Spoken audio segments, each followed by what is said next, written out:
with us this weekend. And first of all, welcome once again to WRFT. Yes, thank you again, Brother Abdul. Good being here, and I'm glad you had me. Beautiful day, too, huh? A great day, great day.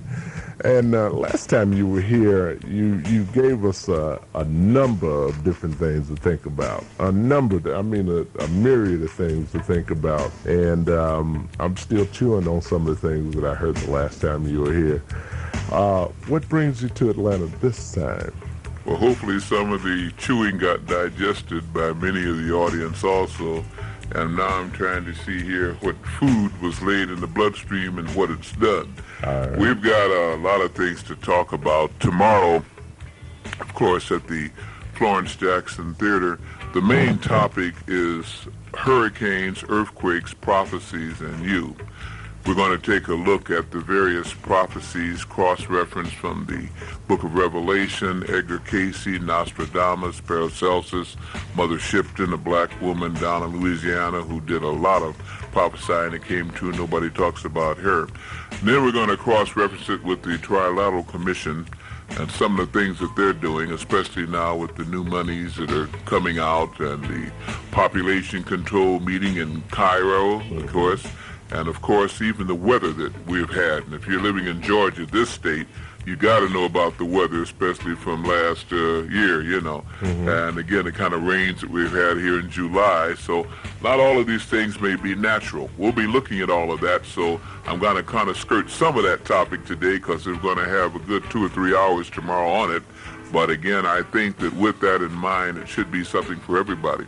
I want to also get to the people who understand metaphysics and can begin to understand that some of the things that are happening now might be signs that this planet is going through either a great upheaval, a great awakening, or people on Earth are in for a great shock.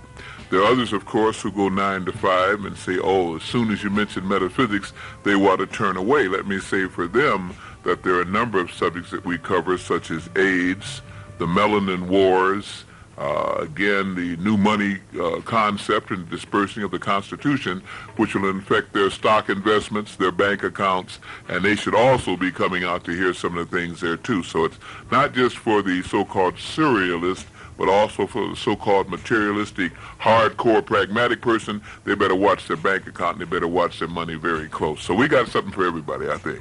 I see. Now, one of the things you just mentioned in passing, you said something about weather control. Yes, there's a tape I have out in the lecture that I've done now over the last 5 years, and I keep adding to it, and that's weather modification. They've got a House and Senate bills. They've got all kind of amendments to weather control. And I always say this, why do you pass a bill to modify, put in jail, or charge people up to $1,000 an hour once they've been discovered for something that they can't utilize? In other words, why waste the time through Congress to appropriate and amend a bill if nobody can use it? We say, yes, that from some time now, both United States, Russia, and I understand even Israel now, and possibly France, are getting to be masters at weather modification. That's what they call it. What it is to invert weather patterns so that one part of still the air following on the jet stream, it can begin to stagnate. The air doesn't move along. Once it begins to stagnate, then air coming in hits it, and it sets up a front. It begins to spin off of that and go backwards. So you get non-moving air over a portion of the country. You can imagine what that can begin to do. Yeah. Then you get air coming, then rebounding and going in directions where it didn't go before. You can know what that does to the trees, to the plants, to the animals, to the fish, to the streams. And they even go about now reversing whole rivers. So as I say, I got a whole lot on that one. It breaks it down, tells about the House bills, and that some of the weather patterns we may be getting aren't just acts of nature because we're at the end of the world. It's because a lot of the very human people are very unfeeling, and they want some people to have drought conditions so the food won't grow, where other people should have nice, pleasant conditions so everything grows. So I say it's possible to do now, and only a naive person would feel that it's not. It is true. I see. You mentioned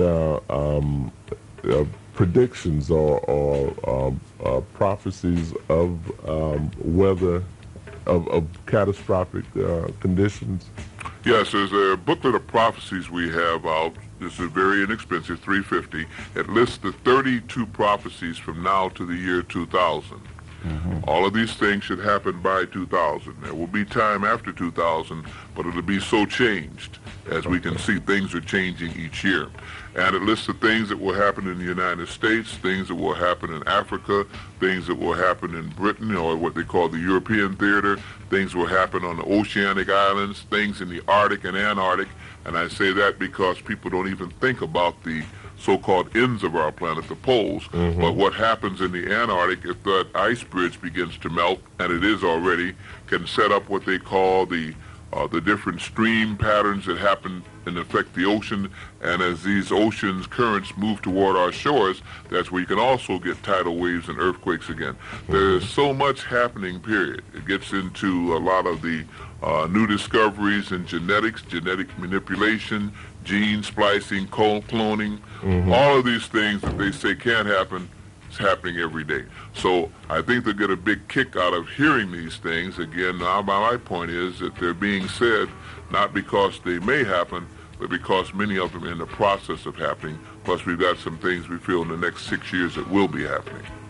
Well, let me ask you this. How did you get into the type of research that you're into? What sparked that curiosity in you in the first place to get into this massive amount of research that you've been doing over the years? I was in my vocation, if you would, was to be a college professor teaching history. And I got into that because, and I've told that story many times on the tapes and things, at a very early age, in grammar school, I went to a mixed school. And the teacher there collectively showed on, they didn't have a lot of video then, but she showed on a motion picture thing, the screen, all the cultures of the world, the Nordskis and the pagoda steaks for the Chinese, everybody else. And the women were dressed out in refinery, and then they even had the Vikings, the big warriors and all. They said in the 6th week, now I can imagine now, I didn't know we had 6 races, I thought we only had 5 basic ones. In the 6th week, we were going to go to Africa. And when we went to Africa, of course, all they showed was Simba, the lion, the elephant, a black woman with a bare breast, and she was not exactly an extremely attractive black woman, if you would, mud on her thing.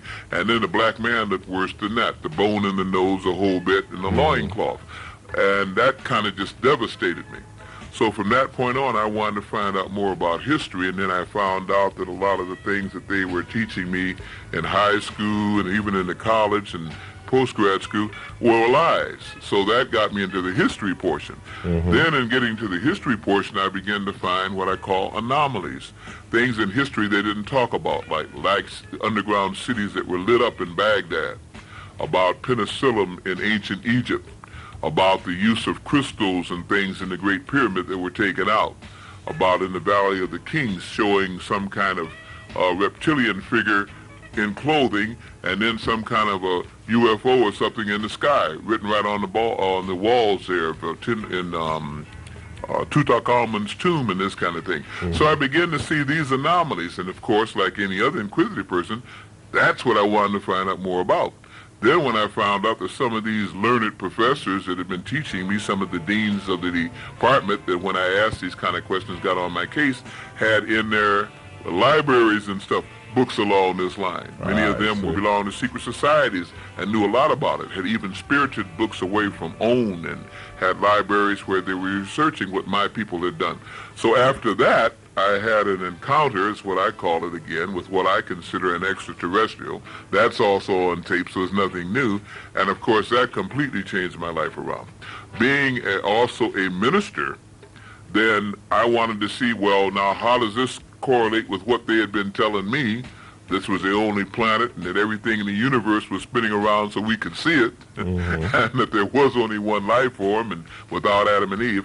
So as you can see, being an inquisitive person, and what I'm always doing is looking for truth. Don't give me a bunch of lies, and don't tell me something that you wouldn't want to believe yourself. I want to know what you want to know. And if you can't teach me that, back off, let me go search for myself. I don't try to put things away because they don't fit in cubby holes, or because the fear of finding something that might shake my little identity or might shake my little, precious memories that are already childlike. I want to know. And wanting to know, I try to pass that on to people because I don't talk down to people. I feel people want to know too. And usually that's why people do come out. They do buy the tapes. They buy the books because I tell them like it is. And most of the time, if they will research what I say, they will find that they may not agree totally, but they'll be on the path. So that's pretty much it, Brother Abdul. I see. Now, you said that tomorrow you will be sharing some metaphysics about the money. Yes, part of that earthquakes, hurricanes, prophecies, and you will be a look at the Beast 666 and a little bit about the trilateral. Those are all different lectures, but again, I'm very pleased that Black Media brought me in, and I want to share as much as I can within that general framework so everybody can get something from it and everybody will have a reason to come out to hear. The idea, too, is possibly now that we're having the monetary system changed here in the United States, and much of the currency we use presently, we won't be using in 1966 and 1996 and 1997. The $100 bill is being replaced, the $50 bill, the $20 bill, and of course the last denominations to be replaced would be the 5 and the 1 because they're the most in circulation. Most of the scriptures we understand are promissory notes to pay through the Federal Reserve. That'll stay the same, fortunately or unfortunately, depending on one's consciousness. But it will cause a lot of confusion because as they already are replacing the money with the magnetic strips and things, there's going to be a time limit. That's what I want to talk about. Well, people will be able to turn this in for other monies. In the meantime, of course, this affects the gold market and the bond market and the liquid asset market and the investment market for silver. Simply meaning because when a country goes through this kind of fluctuation, as we've already seen in so-called third world countries and even in Japan and China and in Russia, when this happens, of course, this is a banking shakeup. This means automatically there's an immediate depression. As people become very depressed, what's going to happen to their money? If you don't invest and you don't buy, then of course you can see where that leads. That means a lot of stock manipulations, everything along that line. So I think that people might be interested also, the material pragmatic ones, from hearing about that. For the ones who say, hey, I don't have much money in the first place, that part doesn't bother me, then they might at least want to know what country to move to if they can and still get passports, or where to stay or where to move, or what the Creator may be doing for those who believe in the Creator, in addition to what all these stupid humans may be doing to make our lives miserable. They will also have their lives being miserable. We'll be talking about some of the things in store for them too, the acts of nature. So combined, I think we'll get a pretty daggone good overview of where we are in consciousness, where we are physically, and what the United States especially is in for. Now, let's go back to the weather a second. We noticed that there has been changes in the weather pattern. Is there any way to know which is what do you call it, weather modification as they call it, or which are actual natural phenomena? Which are the tornadoes and hurricanes and sea spouts and earthquakes and droughts and famines that are being brought on by the planet, right, and which ones are being brought on by humans. Right. It's kind of difficult to know, and this is why, because the planetary changes that are happening, that's an entirely different lecture I get into about the new Earth changes. Because of what is happening in our solar system with our sun and with our own planet, there will be natural acts, as a state, even the warming trends at the poles, which can cause great flood patterns. So what they do is to sneak it in. As people get used to these kind of things happening, going through the hurricane list of the alphabet twice now with hurricanes, they got tired of dogging out the men, so now they're dogging out the women. No, they dog out the women, now they're using the men, so you got Agnes and Camille, and then so on like this. Because our planet is going through a bunch of changes in trying to balance out with the new energies coming in, then they can sneak in these other things.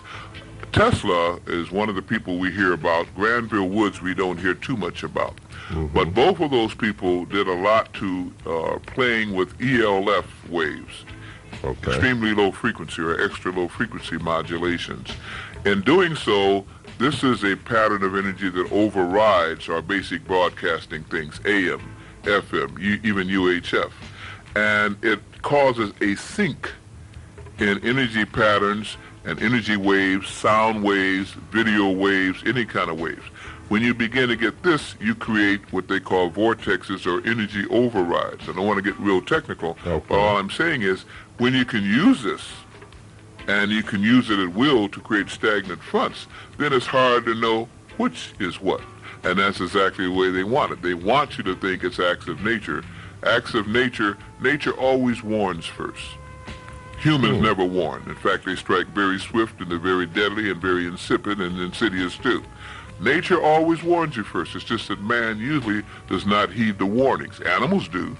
Birds do. Even little cottonseed worms and things do. Moss does, but we don't. We're not intelligent enough yet. Right. So as I say, this is how they're sneaking it in. But the biggest thing is, if anybody wants to research it, or if they want to buy the tape where I lay it all out called The Weather Wars, it is on the House bills and Senate bills as part of now the constitutional record that certain things now should not be allowed to happen, or that if you do it, you have to be through a regulated agency by the government. I say again, you don't go through all of that if somebody doesn't have something that can do it. Right. And they just in saying that they have recommendations on penalizing people, that would also indicate that they think that they have a means of tracking someone down. Yeah. There you go. You know, the guy that's got the gun and the bullets and the guy that's doing the crime always can tell when a crime is being committed because he recognizes what he's done. Right. And this is what you call the brotherhood of thugs. And, of course, we've got a lot of that, too. Right. I can't recall all that you said that you were going to deal with on tomorrow. Was there something that I missed? We have so much to cover again. Tomorrow, pretty much, I think you've hit on the spot, but I do talk again, as I say, about genealogicals. I've got videos and audios on that. That's, again, about the government's research into gene splicing.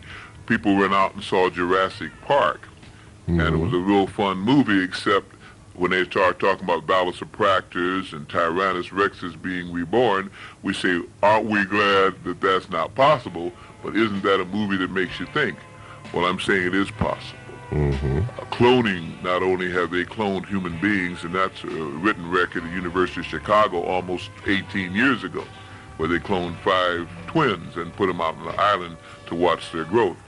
Where I'm saying, again, that's another whole thing, where you can begin to alter and splice DNA patterns, where you can also begin to put different kind of genes into fruits and vegetables to make them become more offensive or defensive, to fight off the insects that come around and secrete poisons and this kind of thing.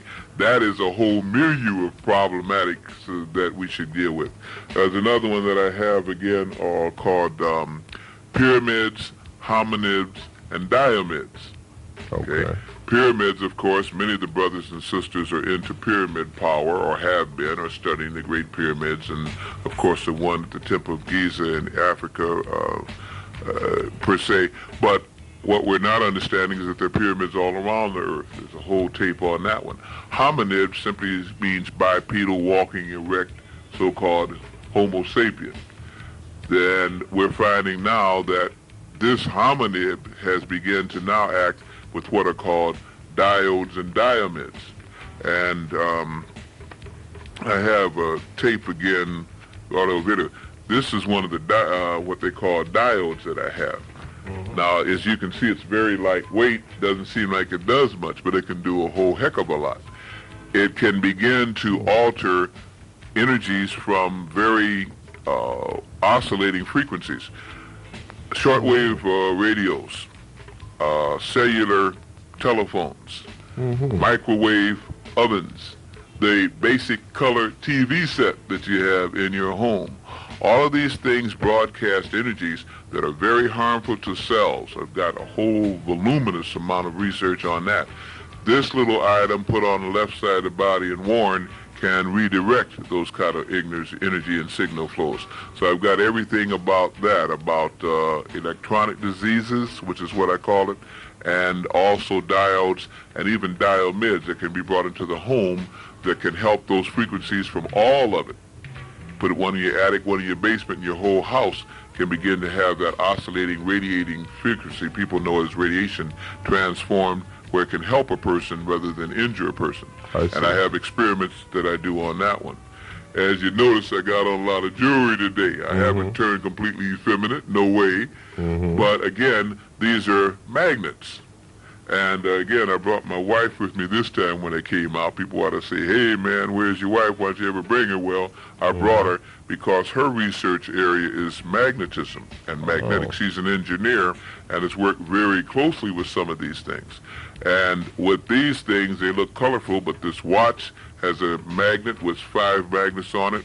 This one over here redirects energy patterns of the blood, so that if you've got a lot of arthritis and pain and all, these things can begin to help. Immediate help. I'm not talking about 2 weeks down the line, possibly 5 or 6 minutes. There's so many subjects that we research. My grandmother seemed to have known something about that, strangely enough, because she mentioned that she lived to be about 90 years old, and she mentioned something about that was why she had some magnets in a purse that she had. Sure. She said it helped her arthritis. Sure, sorry. People used to also take copper pennies when we could get copper. You know, the pennies now don't have copper. Right. They put them in some vinegar and let them soak. And of course, we used to use 16 copper pennies for 16 days. And if you want a double power, you let them go double 16, 32 days. Well, that's okay. That's a slow way. But they even have now products called silverloid and gold, where you can get it in suspension to put internally into the body, and then when you use magnets on the outside of the body, you can begin to contact those things when they lodge in the joints and begin to take some of that calcification out of the joints, because again, that calcification compresses on the nerve endings, and this causes a lot of pain, causes a lot of hardening when we get all that calcium in, you know. There's another whole thing. We could just rap on forever, Brother Abdul. Even the kind of calcium we get usually is land calcium or cow's milk calcium and this kind of thing. That is the wrong kind of calcium. And then a lot of people get calcium, they don't get magnesium. Okay. A few people get smart, they get C magnesium, meaning from the sea, Yeah. but then they go get phosphorus and potassium, and they don't get another one in there too. All of these things have to work together.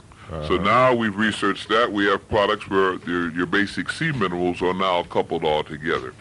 So as I say, it's just a lot of things we cover. We've got magnetic back braces for people, especially guys who lift and do and so forth, plus people who have bad backs, that they usually get support systems for that. Well, not only do we have something that acts as a support, but it's got magnets in it. Okay. The magnets take away the congested blood, the bruised blood, the blood that is all pocketed, get you an even flow. I see. So that means, again, it helps to suppress pain. It won't cure what is wrong, but it'll take away the pain and allow you, if you're smart, to begin to cure what's wrong. Right. So as I say, the more we research, and I've been researching now for, 30 years, so the more we research, the more we find. I've got quite a backing and organization. And as I stated, where I was kind of weak before in magnetism, my wife has taken over now, so I'm strong in that point too now. So we've got a lot of products also that people might be interested in. One of the things you mentioned the last time you were here was a food grade Hydrogen peroxide. Peroxide, right. Is that widely produced, or is it just a small area production of that? There are 2 or 3 companies I like, just putting out, I don't own the company or have stock in it either, but just Don's back. I like his particular products because they're very assimilable, And in his products, they come in flavors, so that makes it nice too. You've got a cherry berry and a lime, and for those people who don't want any kind of flavors, natural or otherwise, and they're all natural, there's a plain you can mix in with whatever you want to. The good thing about that, when you take in the hydrogen peroxide, it increases the oxygen capacity of all your cells, not just in the blood, but everywhere your blood goes. Plus, it can diffuse in through the capillaries itself.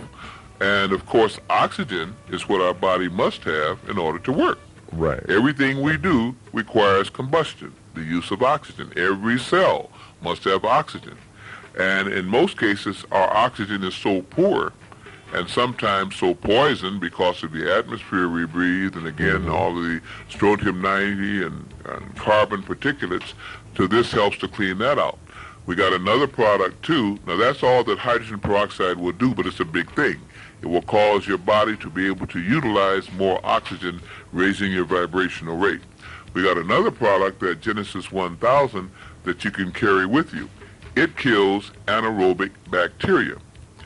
Two kind of bacteria overall. I mean, there are jillions of them, but there's two main basic. One that likes oxygen, and one that can't stand oxygen. One that likes light, one that can't stand light. The ones that don't like light and don't want oxygen are anaerobic.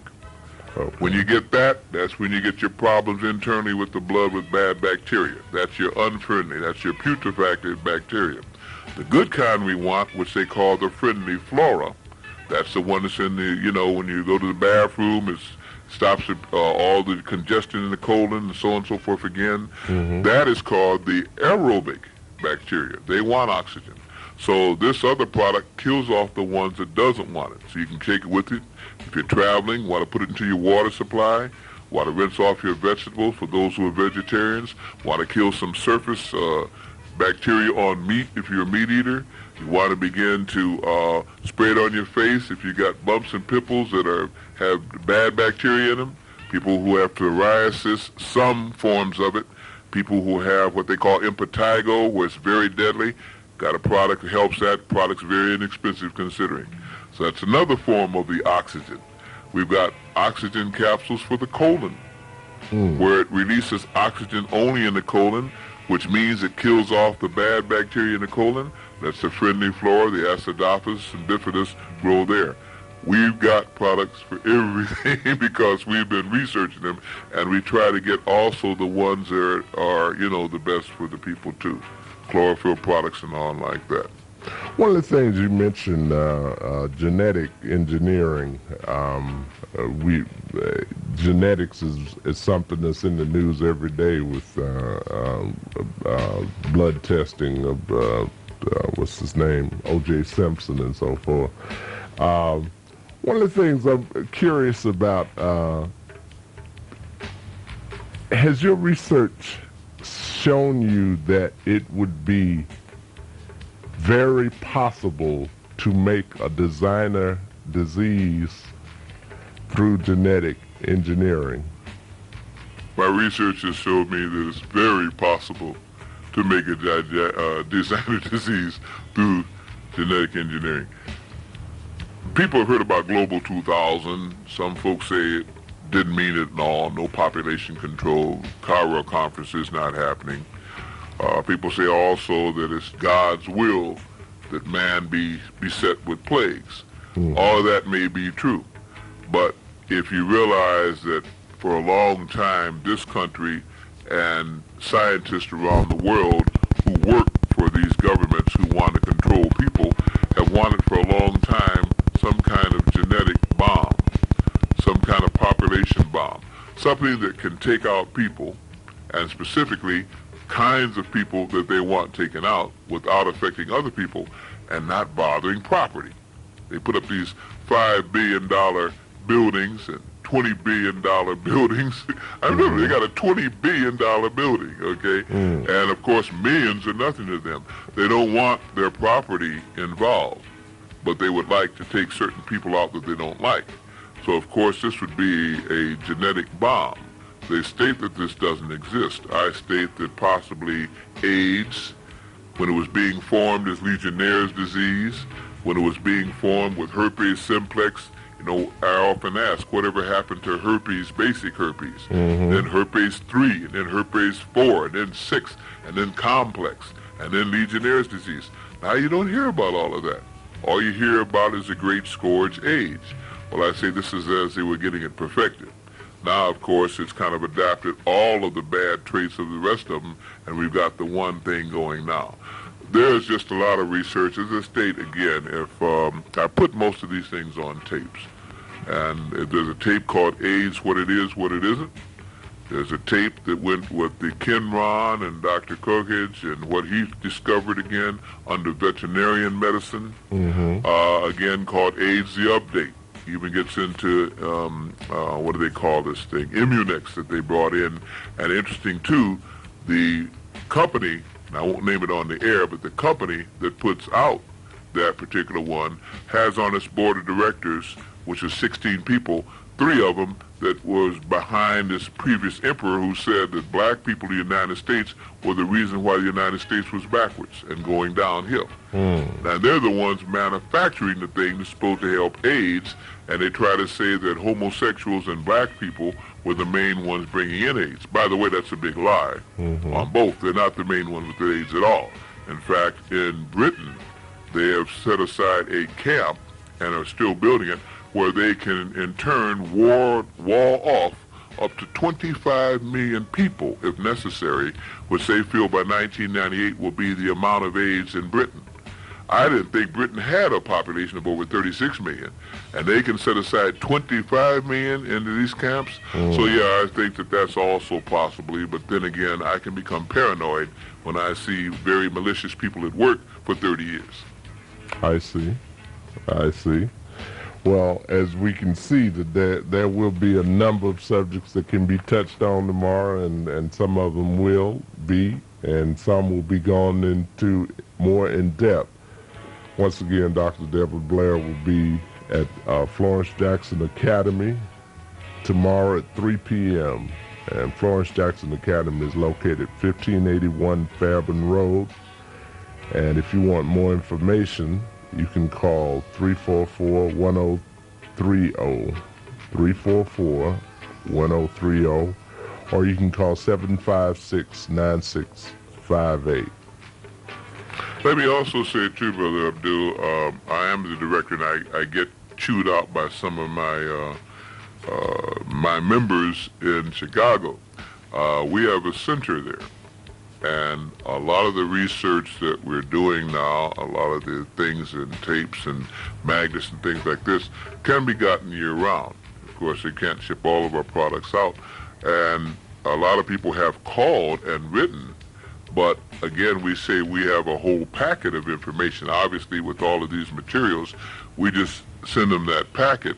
Once they get the packet, they can look through it themselves, and then they can select which things that they can get here, which things they want to get from us, so on and so forth, because we have books, as I say, we have magnets, we have diodes, we have tapes, we've got videotapes, audio tapes, so it's a big selection. What I hope, and I don't hope you don't mind me doing this, I'd like to give the address of our center there in Chicago. No problem. It's at 1448, I hope the folks can run and get their pencils and paper right now, 1448 East 52nd Street, East 52 Street. That's in Chicago, and the zip code is 60615, 1448 East 52nd Street, Chicago 60615. They can write in care of the Meta Center, M-E-T-A Center. And our phone number there is 312-643-5053. Now, the packet of information is $10.95, but we'll send them back voluminous amounts, and we'll send it back priority mail where they can look through all of these things at their leisure and make their selection. If they want to call again, it's 312-643-5053. And as I say, we have a lot of different kind of topics and subjects that we cover, and that's probably the best way, is just to read it yourself, take the time and see which ones you want. But we did bring a lot with us, and we will be hoping the folks will come out tomorrow to see, purchase, listen, the whole bit again. By the way, are you going to be able to get there? I will be there. I will be there. I'm honored. All right. Again, per se. Yeah. Well, I thank you for taking this time out today and coming to share some information with us and give us a preview of tomorrow. I appreciate